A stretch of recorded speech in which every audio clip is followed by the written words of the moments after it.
घोसी उपचुनाव में सीएम योगी के जनसभा में शामिल होने पहुंचे भाजपा समर्थकों ने यातायात नियमों की उड़ाई धज्जियां, तो अखिलेश के चहेते कार्यकर्ता ने कसा तंज। बोला, बाबा के राज में बाबा की रैली में ये है हाल, तो कैसे जनता होगी खुशहाल। तस्वीरें देखिए, कैसे घोसी की सड़कों पर सीएम योगी की रैली में शामिल होने के लिए लोग बुलडोजर पर जान जोखिम में डालकर फर्राटे भरते नजर आ रहे हैं।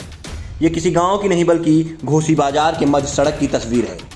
बुलडोजर पर सवार लोग हाथों में झंडे लिए यातायात नियमों की धज्जियां उड़ाते नजर आए, लेकिन कोई भी पुलिस प्रशासन ने रोकने की हिम्मत नहीं कर सका। बाबा की रैली के ऐसे नज़ारे को देखने के बाद घोसी में प्रचार करने पहुंचे अखिलेश के करीबी सपा कार्यकर्ता जौनपुर के समाजवादी कुटिया के संचालक ऋषि यादव ने क्या कुछ बोला, आप भी सुनिए। नमस्कार, मैं हूं जर्नलिस्ट राजन और मेरी मौजूदगी घोसी विधानसभा के चकजियनपुर गांव में है और यहां पे सोनकर बस्ती के लोग हैं और जौनपुर से चल करके ऋषि यादव जी पहुंचे हुए हैं, जो कि अखिलेश यादव जी के बेहद करीबी हैं। ऋषि यादव के बारे में कौन नहीं जानता, समाजवादी कुटिया चलाते हैं। कोरोना काल से ही इनकी कुटिया जो है वो लगातार सुर्खियों में रही है। तो ऋषि जी भी पहुंचे हैं और प्रचार प्रसार कर रहे हैं कि इस बार साइकिल के जो है फिर रफ्तार पकड़ानी है। सबसे पहले तो ऋषि जी आपसे बात करेंगे, गांव में पहुंचे, आप गांव के लोगों से मिले, क्या लग रहा है आपको, कौन जीत रहा है? जैसा कि आपका बहुत बहुत धन्यवाद। आज जिस तरह से हम गांव में देख रहे हैं, घोसी चुनाव में यहाँ पे समाजवादी पार्टी के प्रत्याशी सुधाकर सिंह जी को बहुत बहुमत की इतना वोट इतनी मात्रा में मिलेगा कि कहीं ना कहीं एक ऐतिहासिक चीज घोसी में होने जा रही है। आज हम यहाँ पे जिस गांव में हैं, यहाँ सोनकर समाज के लोग हैं, आज हमारे दलित पिछड़े भाई जितना खुल के विपक्ष में समाजवादी पार्टी के लिए वोट कर रहे हैं, तो आने वाले समय में 5 तारीख के चुनाव जो होगा उसमें देखने को मिलेगा। आज हम आपको बताना चाहते हैं कि बगल में ही आज माननीय मुख्यमंत्री जी का कार्यक्रम लगा है। वहाँ पे लोकल जो अगल बगल के लोग रहते हैं वो लोग को ये नहीं आ रहा है, बाहरी बस बुलाए हैं, पूरे जनपद से पूरे प्रदेश के लोगों को भीड़ इकट्ठा किए हैं, पैसे के दम पे चुनाव लड़ना चाहते हैं। लेकिन यहाँ की जनता, आज दलित समाज के लोग, पिछड़े समाज के लोग, अगर कोई मन से और दिल से तन से अगर किसी को चाह रहा है, समाजवादी पार्टी को चाह रहा है, आज आप गाँव में हैं, आज यहाँ सोनकर समाज के लोग हैं, हम खुद चाहेंगे आप इन लोगों से आप बात कर सकते हैं और हम लोग जन जन तक जाकर, घर घर तक जाकर समाजवादी के पार्टी के प्रत्याशी सुधाकर सिंह जी को जिताने का काम करेंगे। सुधाकर सिंह जी को जिताएंगे आप लोग। ऋषि जी, आप यहाँ आए, आप भी समाजवादी पार्टी से हैं, क्या लग रहा है कि इस गांव में ये समस्याएं आप लोग की वाकई है?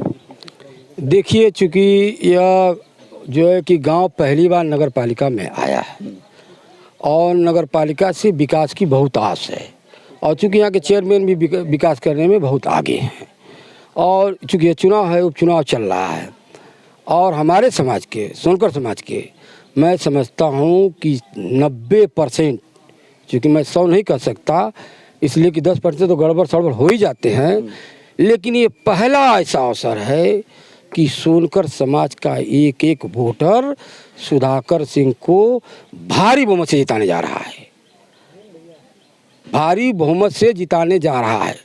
दारा सिंह चौहान जो छलिया बना हुआ है, यहाँ चुकिया के आजमगढ़ से आपने हैक कर लिया है, आप चुनाव जीतते हो, आप चुनाव जीतकर सीधे गायब होते हो, कभी आप विश्राम भी नहीं करते इस विधानसभा में। ये अजीबोगरीब विडंबना है और जनता ने देखते देखते आपके विधायक थे वो, और जिस तरह से गायब रहते थे, कभी आपने अपने पार्टी के मुखिया से शिकायत की कि जिसको हमने विधायक बनाया वो चले जाते हैं, कभी रुकते ही नहीं? आपने शिकायत की थी कभी? जब हम अपने मुखिया से शिकायत करते थे उसके पूर्व पहले ही ये गायब हो जाते। उसके शिकायत आप मुखिया तो कर सकते थे जाके ना, अखिलेश यादव जी से आप मिल सकते थे, बता सकते थे कि जिसको हमने जिताया, विधायक बनाया, वो आजमगढ़ चले जाते हैं, आते ही नहीं है। कभी आपने किया था? कभी आपने किया था? हम लोगों ने आदरणीय मुख्यमंत्री को, आदरणीय अखिलेश यादव जी को, हम लोगों ने इसकी सूचना दी है, हम लोगों ने बताया है, मौके भी कहा है, लेकिन सवाल इस बात का है कि उसके पहले ही चर्चा चलने लगी कि दारा सिंह चौहान समाजवादी पार्टी छोड़ के भाजपा में जा रहे हैं। अच्छा, मुख्यमंत्री जी तो इनको हिदायत देते उसके पहले ही ये खुद ही गायब हो गए। आप बताइए ना, जिसको हम हमारे राष्ट्रीय अध्यक्ष ने टिकट दिया हो, जिसको अब हमारे राष्ट्रीय अध्यक्ष ने सम्मानित किया हो, और वो छलिया बन के अपने मलाई काटने के चक्कर में जनता को चुनाव में झोंक दे सीधे अपने फायदे के लिए।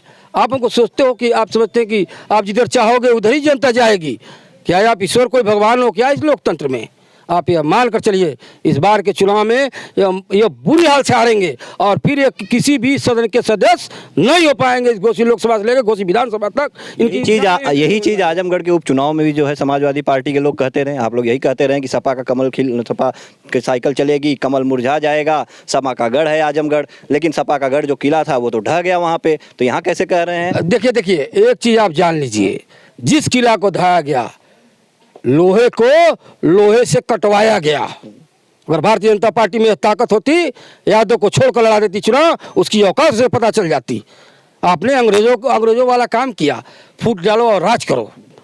आपने जाति जाति से लड़ा दिया, और जिस प्रकार का वहाँ का सिचुएशन बना था, वो तो कुछ कन्फ्यूजन में राष्ट्रीय अध्यक्ष जी कुछ कन्फ्यूजन में आ गए, नहीं तो कभी जीवन में यह चुनाव निरहू नहीं जीतते, ये तय है, ये आप जान लीजिए। मतलब फिर जब चुनाव होगा तो निरहू हार जाएंगे आप कहते हैं? अरे जमानत बचा लेंगे, बहुत बड़ी बात होगी, आपको हम बता देते हैं। ये जमानत बचा लेंगे और बहुत बड़ी बात हो जाएगी। और एक चीज़ आप जान लीजिए, दलित समाज इस बात को जान चुका है, पूरे भारत में जो आप आरक्षण को निष्क्रिय कर रहे हो, आप जो प्राइवेट संस्था बना रहे हो, सरकारी संस्थाओं को बेच रहे हो, ये दलित समाज जान चुका है कि आप आरक्षण को निष्क्रिय कर रहे हो। आप 24 के भी चुनाव में आप देख लीजिएगा, दलित इनको ऐसा सबक सिखाएगा, ये कभी देश के प्रधानमंत्री नहीं होंगे, और 27 में तो यूपी में कभी नहीं है मुख्यमंत्री होंगे योगी जी। आप ये नोट कर लीजिएगा, ये शंभू सोनकर कह रहा है और दावे के साथ कह रहा है कि दलित इनको सबक सिखाएगा, ये तय है। यहाँ बिल्कुल देखिए, इनका साफ तौर पे कहना है कि दलित जो है वो सबक सिखाएंगे और सपा की साइकिल चलेगी इस उपचुनाव। गांव के लोग हैं, युवा हैं। आप भैया इसी गांव के हैं? जी। क्या नाम है आपका? नहीं, मेरा नाम अखिलेश भारती है। मैं छात्र संघ का उपाध्यक्ष हूँ, DCS के PG कॉलेज, और मैं समाजवादी पार्टी में जिला महासचिव भी हूँ। अच्छा, मतलब आप भी सपा से ही जुड़े हुए हैं। तो क्या लग रहा है आप नौजवानों का रुख? नौजवानों का ये भाजपा की सरकार दिन प्रतिदिन लड़कों का स्कॉलरशिप बंद कर रही है, छात्रों का। अगर माननीय अखिलेश यादव जी के सरकार में लड़कों को उनके फीस से अधिक उनको स्कॉलरशिप मिलती थी, क्योंकि गरीब परिवार का बच्चा पढ़ सके, उसी स्कॉलरशिप में अपना पढ़ाई लिखाई भी कर लेता था। लेकिन ये सरकार दिन प्रतिदिन स्कॉलरशिप भी बंद करती चली जा रही है, शिक्षा को रौंदती चली जा रही है। मतलब आपका ये कहना है कि आप लोग भी जो है पूरी तरह से जान रहे हैं कि सपा जीत रही है और भाजपा इस उपचुनाव में आ रही है। आपको क्या लगता है भैया? आप भी टोपी लगाए हैं तो सपा से ही जुड़े हुए हैं, तो आप भी सपा का ही गुणगान करें? हम समाजवादी पार्टी के जिला सचिव हैं। अच्छा, आप जिला सचिव हैं जी। क्या लग रहा है इस उपचुनाव में तब यहाँ पे आपको? देखिए हम आपके माध्यम से बताना चाहेंगे, जो कि हम पार्टी के पदाधिकारी हैं और हम गांव-गांव में प्रचार कर रहे हैं। प्रचार के माध्यम से लोगों को जगाया जा रहा है, पार्टी की नीतियों को बताया जा रहा है। और पार्टियों की नीतियों को बताना क्या है, सारे लोग जानते हैं। हमारे शहर में और चाहे इधर उधर जो भी हमारे शहर में मऊ जिले में जो भी 4-5 पुल बुले बने हैं, राष्ट्रीय अध्यक्ष अखिलेश यादव की देन है। और जो चुनाव चल रहा है, आप लोग सबसे तीसरे स्तंभ कहे जाते हैं चुनाव के, आप लोग खुद देख रहे हैं, एक हवा सी बह रही है। अभी हाल ही में हमारे यहाँ नगर पालिका का चुनाव हुआ और आपने देखा कि सारे धर्म, सारे जातियाँ और सारी व्यवस्थाएं को तोड़ के एक चुनाव ऐसा निकल के आया कि जो बोला जा रहा था कि नहीं भाजपा चुनाव जीत जाएगी, नगर में भी भाजपा पराजित हुई। और सेम वही कंडीशन हमारे घोसी विधानसभा के चुनाव का होने जा रहा है। और एक तरफा चुनाव है, मेरे जानकारी से एक तरफा चुनाव है। और सारे जात, सारे धर्म, जब जातियां जो है, जिस चुनाव में जात शब्द नहीं लगा रहता है और जब वोट इस तरह पड़ता है, आप लोग खुद देख रहे होंगे, एक हवा सी बह गई है और परिणाम 8 को आ जाएगा, आप देखिएगा।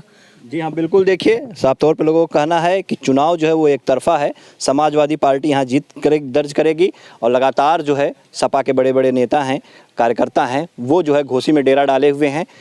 और ऐसे ही बीजेपी के जो है बड़े बड़े मंत्री, नेता, वो जो है डेरा डाले हुए हैं। दोनों पार्टियों ने इसे अपने साख पे ले लिया है क्योंकि कहीं ना कहीं 2024 में जब चुनाव होना है तो उस समय इस उपलब्धि को लोग गिनाएंगे, चाहे एनडीए होगी, चाहे इंडिया गठबंधन होगा, सभी इस उपचुनाव की उपलब्धि को गिनाने के लिए तैयार हैं और इसीलिए लोग जीत दर्ज करने के लिए जी तोड़ मेहनत कर रहे हैं।